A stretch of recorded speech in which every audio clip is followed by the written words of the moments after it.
नमस्कार. मी प्राशा प्रभाकर पगार, वनपरिक्षेत्र अधिकारी, चिंचपाडा प्रादेशिक, नंदुरबार वन विभाग. सर्व नागरिकांना आवाहन करते की जंगलाला आग कृपया लावू नये आणि जंगलाला आग लावण्यास जर एखादा व्यक्ती आम्हाला आढळल्यास त्याला भारतीय वन अधिनियम 1927 कलम अंतर्गत 26 या कलमाअंतर्गत त्यावरती गुन्हा दाखल होऊन 5,000 रुपये दंड व 2 वर्ष कारावाससुद्धा त्यांना होऊ शकतो.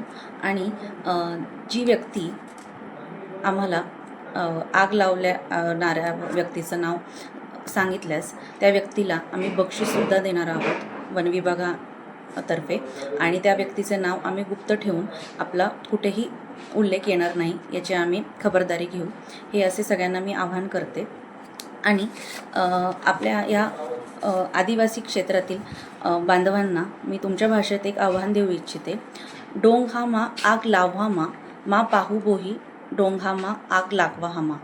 आगी हे की पक्षी प्राणी वाय वाय हाना जीव आखा मॉय जात हा वाय हाने झाडे मोय जात आहे. ओळखही मेहरबानी बहा वाय मा बोह्यो डोंग मा आग लागवा हमा. कृपया करून जंगलाला आग लावू नये.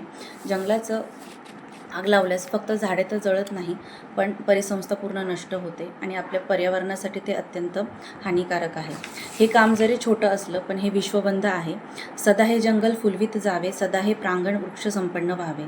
वनाचा हा श्लोक आचरित जावा, पृथ्वी लोक हा सुखी करावा. जंगल सारं आपलं हायर, वनराईला वनवा लावायचं नाहीर. हे आव्हान आपण यूट्यूबवरती बघितलंच असेल. तर प्लीज सगळ्यांनी जंगलाला आग लावू नये, जेणेकरून आपली परिसंस्था नष्ट होणार नाही आणि आपल्या पुढच्या पिढीला आपण काहीतरी देणं लागतं. आणि वनवा थांबवण्यात जर आपण यशस्वी झालो तर आपण स्वतःसोबतच निसर्गाचे देखील कल्याण करू आणि आपल्या पुढच्या पिढीला आपण काहीतरी चांगलं देऊ शकू. तर सगळ्यांना माझी एकदम हंबल रिक्वेस्ट आहे की कृपया करून वनवा लावू नये.